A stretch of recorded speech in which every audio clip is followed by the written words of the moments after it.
প্রিয় দর্শক, আমরা দেখতে পাচ্ছি কান্দাপাড়া খিলাফত হোসেন হাফেজিয়া মাদ্রাসার মহতামিম গাজী গোলাম কিবরিয়া হাটে উপস্থিত।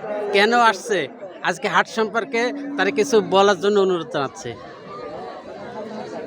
আসসালামু আলাইকুম, ধন্যবাদ সাংবাদিক ফকির মনিরুজ্জামানকে আমাকে কিছু সময় দেওয়ার জন্য। আসলে আজকে যে আমাদের এখানে হাট মিলানো হয়েছে, আমাদের এলাকার কিছু ভাইরা এই সহযোগিতা করেছেন। তো হাট মিলানোর কারণে শুধু আমি ব্যক্তিগত নয়, এলাকাবাসী এবং পার্শ্ববর্তী এলাকাবাসী দূর দূরান্ত সবাই হয়তো দেখে শুনে তারা খুশি হবে। কারণ এত সুন্দর একটা বাজার, অনেক বাজার মিলেছে, কিন্তু এত সুন্দর বাজার আশেপাশে কোথাও মেলে না। এখানে ক্রেতা বিক্রেতা উভয় উপকৃত হবে, বিক্রি করে কেনে সব কিছুতে।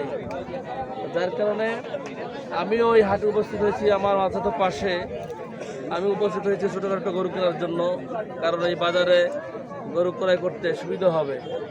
তো আশা করি এলাকাবাসী যারা গরু বিক্রি করতে আসছেন এবং ক্রয় করতে আসছেন সকলে উপকৃত হবে এই বাজারে বেচাকিনি করে। সকলকে ধন্যবাদ। সবাই এই বাজারে ঈদের আগ পর্যন্ত ক্রয় বিক্রয় করার জন্য আসবেন। আসসালামু আলাইকুম। ওয়ালাইকুম আসসালাম।